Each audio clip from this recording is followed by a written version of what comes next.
So this is Baruch Fleischman, and you're listening to the Tikkun Elevator Kollel and the premiere edition of the Rashash Siddur. Now, if you've never seen a Rashash Siddur, let me let you know that this is not the rabbi who appears in the back of as a posik in the back of the Talmud. Now, this is Rabbi Shalom Sharabi.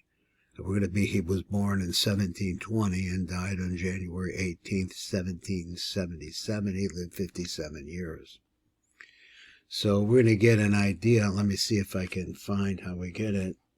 And we're going to read some things, and then we'll go into Wikipedia because it seems like the shortest way to describe the beginning of this. Now, the Rashash Siddur, if you're interested in the study of Kabbalah, the Rashash Siddur has to do with the kavanos that one has, the intentions that one has on the details of the prayers. And so if you really want to reach God, that this is a derech. It's not easy, so that therefore one has to have a great familiarization with the Ari. As we're going to see in this little, maybe we'll see it in this clip, is that the Rashash was considered to be sort of more or less a recoming. The Ari died at 38. And so here we have someone lived approximately 20 years longer than that. And he came to fill out and explain more the detail of the Ari. So here's how this is going to, whoops, let's see, where are we at? Where it happened there?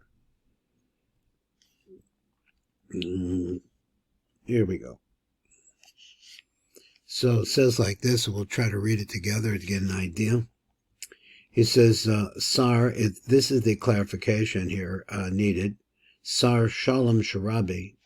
He says, Sar Shalom Sharabi writes in Hebrew, the Didia Sharabi, also known as the Rashash.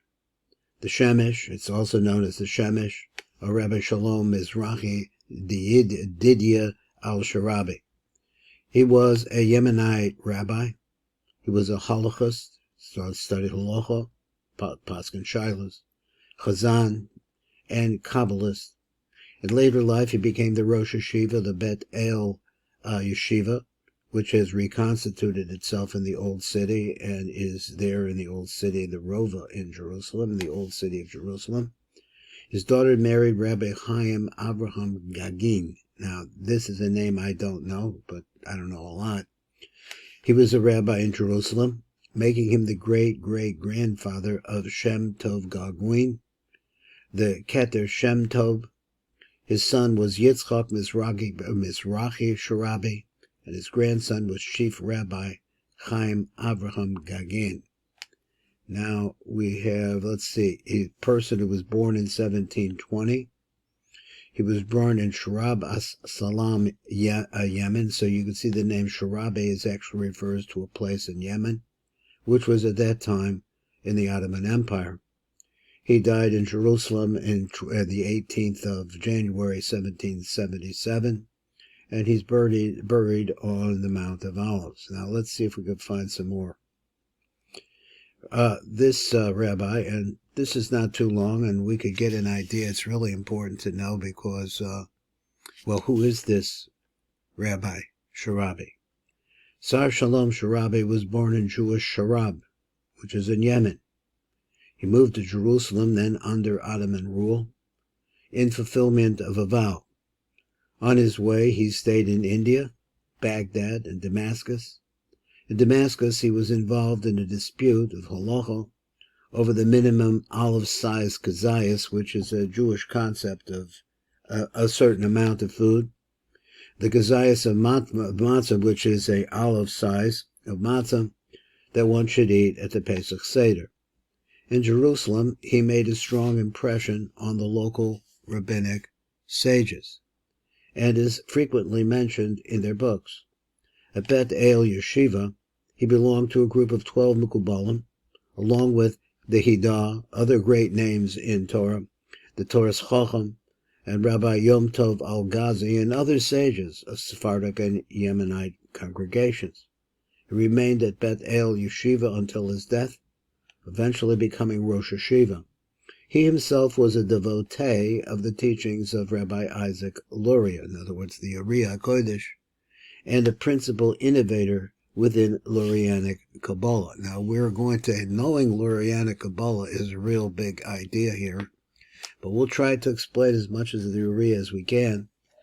Popular tradition links his departure from Yemen with a miracle that occurred after a rich Muslim woman tried to seduce him. In Bet El, he worked as a servant. He hid his learning from others. When his knowledge of Kabbalah was actually accidentally discovered, he became a member of the Kabbalistic circle.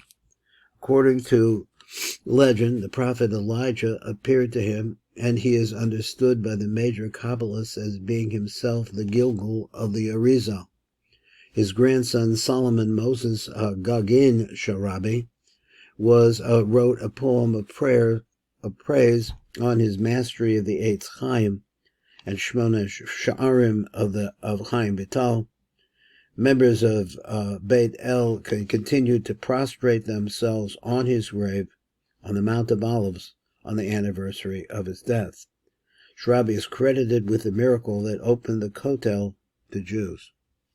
Now, there is a lot more to be said about the Rashash, but today we're going to look at this. This is a sefer, I just want to bring that out, that the actual book, the RECHOVOT HANAHAR, is derived from the famous book of this Rabbi Sharabi, which is not a long book, but very, very deep, which is titled the Nar Shalom. So here's the Rechovos, the broad space of the breadth of the river, that flow of light. And this book was produced by the Shmueli brothers, Beniyahu Yisachar, and Shalom Shmueli. His name is Beniyahu Yisachar Shalom Shmueli. He is the Rosh Hashiva at this time in the Sharabi Shul in Jerusalem. Now today we're actually going to get a chance to look at some more of the Rashash. Now we're at the very beginning, and we haven't really looked at all of the drawings, all the different ideas that the Rashash has. But here, this is the Siddur RECHOVOT HANAHAR and Shachris. This is where we're at. That's the sefer. We're going to be going through this, and there's a lot down the road. KAVANOT and Mezuzah. So the RECHOVOT HANAHAR writes, B'tzeitzim b'Pesach Beso. Now you leave your house, you stachel b'Mezuzah, look at the Mezuzah, v'hi sod ha-malchus, nuk dezer anpin. Now you have to know what these are. Malchus, final sephira. She is the female aspect, the receptacle of all, and she gets her shefa from Zer Anpin. Hanikra Mezuzah. So he says, Malchus nuk dezer anpin, hanikra Mezuzah, sheyad zachabamin, ha-chazed dezer anpin ulamata. So she's called the Nukva. Anybody who knows the Uri knows that the Eve, so to speak, was attached to Adam Rishon, and this is really just a metaphor for the spiritual world because it's more physical, but this is a very, very high level. Min ha-chazed dezer anpin ulamata. So zer anpin, which is the letter Vav, that letter Vav from his chest downward is on his backside, is where the Mezuzah, the Nuk, is found. V'yanich etzbo hanikras ama. So put his fingers, which is called ama, I think it's ama, shemisparo milui av. So what's the gematria of ama is 1 and 40, it's 46. The milui of the name Yud-Ke Vav-Ke spelled with the milui of Yudin, which is this right here, comes out to be also just the milui itself comes out to the same number. Al Shem, so he says, let me go back. Ima, so he says, Hanikras, I'm not sure if it's Ima, Shemispara that, or could be Ama, I'm not sure. Shemispara Milui Av, and this is the Milui of Av in the bold print.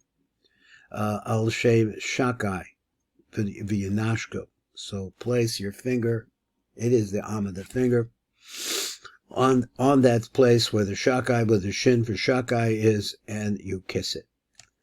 V'yipsach apesius gasos. And then he says, when you leave your house, and you've done this, then take big steps. Basic Knesses, when you're walking to the basic Knesses, and have this idea that your two legs that are carrying you to the basic Knesses are actually Netzach and Hod, of a much higher world, of the world of Atzilut. But here we are in the world of Asiyah, and we have this Kavanah, and the Kavanah is capable of lifting us up. So then he says, now, if you go to the yeshivas, and you go to the shul that I go to, when the time for davening, let's say the davening time is 9 o'clock, there is a mad rush at the door. Everybody wants to get there on time. This goes back to the seminary days when everybody had to come to shul on time. It was very important. However, here we're saying something different. Now this might be much more common in the Sephardi shuls. So he said, so then you should say this. Bebeis Elokim, in the house of Elokim. So when you say that, you say V'yakaven Baroshi Tevos. You should look at the two beginning letters, which are two, which have a gematria of 2 and 1, which is like that. That's 3. V'yakaven Baroshi Tevos, which have the count of 3. Shehem Misbar Gimel Mochim Denuk Haramuzach Baroshi Tevos, which is a reference to these Roshi Tevos, that there are 3, and we're talking about bringing Shefa to the Nook, which is, he says, is represented first by the Mezuzah, and secondly at the basic Knesses. So he says, Nahaleg Barogash, so he should, you take that place, Bebeis Elokim, Nahaleg Barogash, let's walk with sensitivity. Gematria Ben, so now you have this, 50 and 2 is 52. So then it says Yud K Vav K. Now what is that? That is gematria. This is the name Ben. If you don't know the name Ben, you're just listen then. So he says this is how you spell Ben. Now the Ashkenaz pronounce this Ban, but since I learned this from Sfardim, they pronounce it Ben. So that's one of the differences, but there's Ben and Ban, but no matter, they have the gematria of 52, and here it is, 20, 30, 42, and 10 is 52. Misbah Baragesh Imakolo, so you take this word Baragesh, so go with this Regesh, it comes out to the name Abgitats. Now recently we had a psak once again, where that normally they say do not pronounce these names, but Avgitas refers also, besides the Malachim that are represented by all of the different levels, and this is the Ana B'Koach Gedulas Yemidach and Tatzitz Ruah, it refers to Chesed. So you have this in mind. You're going into the base of Mikdash, which is this number 52, and then you're going to have in mind while you're doing this that the name Avgitats, which means Chesed. V'yomer v'ani barov chazlecha, and then you say this phrase. Now this is common in the Sfardim. And this is Sfardi Siddur. V'ani barov chazlecha, I with a tremendous amount of your chesed. B'koich Avraham isha chesed. You say that, and you have in mind, he says, that this is, you are acting in the place of Avraham Avinu. Avo beisecha, then the rest of that phrase, Ani barov chazdecha, Avo beisecha, I will go into your house, Eshtachva al heichel kodshecha, and I will bow down in the palace of your holiness. B'koach Yitzchak, so this is said with the intention that there's the power of Yitzchak, sheniskadesh al gabech hamizbeach, who was sanctified, brought to an ultimately extremely high level of closeness to Hashem, as a result of him offering himself on the Mizbeach. And then the final phrase is going to be B'yirosecha, B'koach Yaakov. So he says, we say this phrase, V'ani barov chazdecha, it's Abraham. Abraham is Chesed. Avo b'sech b'shtach v'lhech, that's the next part of that phrase, refers to Yitzchak Avinu, who was bound on the Mizbeach. B'yaroscho b'koach Yaakov. So you say in fear of you. He says b'koach Yaakov dechsev be v'yera v'yomer, and he saw and he said, Ma'anora hamakum mahu. This Yaakov said this. Ba'makum hazeh. How wonderful, how magnificent is this, wondrous is this place. B'yikaven d'shem avgitats. Once again, you have this idea, chesed.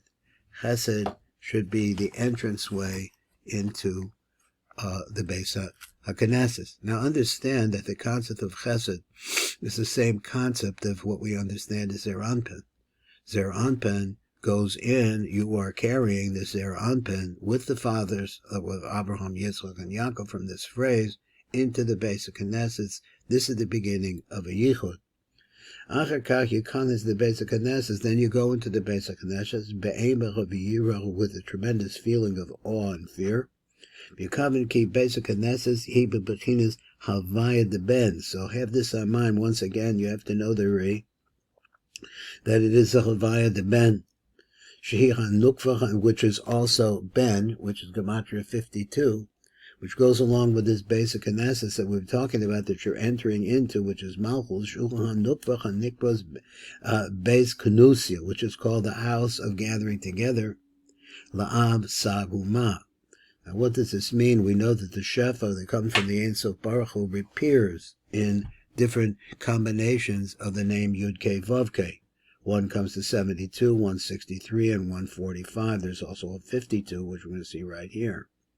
And so here they are. Here's Av. That's what it looks like. It's called the Milui of Yudin. Here's Sag. It's called the Milui of Yudin with an Aleph in the Vav. And then the Ma, which is the Milui of Alophim. All of these are the names of God. If you're not familiar with them, just listen. So he said, Shem Ben Shehi Bebechinas Beis HaKnesses. The Beis HaKnesses is Ben. Once again, Ben, we said, is what? Is Malchus. So what you're doing is you're bringing the Sheva from the Av, Sag, Uma, and you're bringing it into the Ben, which is the Beis HaKnesses. Yesh ba eser pamim Ben. So he says that in the synagogue, I guess that's what he means, you find 10 different combinations or different, added together, 10 different Bens. And this is Ben. These are all 52s. Im eser klalosam, with their 10 klalos, that is, there's a concept over here in the Rav, or he could take a number and he can add its kolel. Kolel means its root. Now, the root means that it's inside of it, so therefore it's a part of it no matter what. So therefore, he's able to do that. Now, why he does it someplace and doesn't do it other places, beyond me. I'm just a reporter here. V'yesh ba eser pamim ben. Im eser klalusam, so that's ben times 10 is 5520. And take their shroshim of the 10 bens, add another 10 on top of it, should be Yud Sphira Sheba, Gemisper Knesses, which is a gematria of 530. So we're saying that is Mole, the 530, the basic Knesses is Mole Benim, Ben. If you're Ashkenaz, Ban. And then we go like this. This is the finale of this little thing. We have a phrase which we say all the time. Hashem Tzavakos, the master of hosts, Imanu with us, Mizgav Lanu is a fortification for us, Elokei Yaakov Sela. Then that refers to Avraham Avinu, which he said is Abgitats. Then he says, Adonai Tzavaos Ashrei Adam B'teach Bach, Hashem, master of the Hashem of hosts, the God of hosts. Happy is the person who trusts in you. What is trust? Think about Yitzchak Avinu for a minute. He trusted his father because he understood that God, the God of all, was involved in this. And so therefore, Keneged Yitzchak Avinu, he says that this is Boteach Bach. Have faith in you. Trust in you. The last one, Keneged Yaakov Avinu Olav Shalom, he says, Hashem Hoshia Hamelech Yanenu, Hashem will save us. The man that, the God, the King that answers us, B'yom Karenu, on the day that we call him. So that's a little bit more about the Rashash. This is, once again, Kavanos.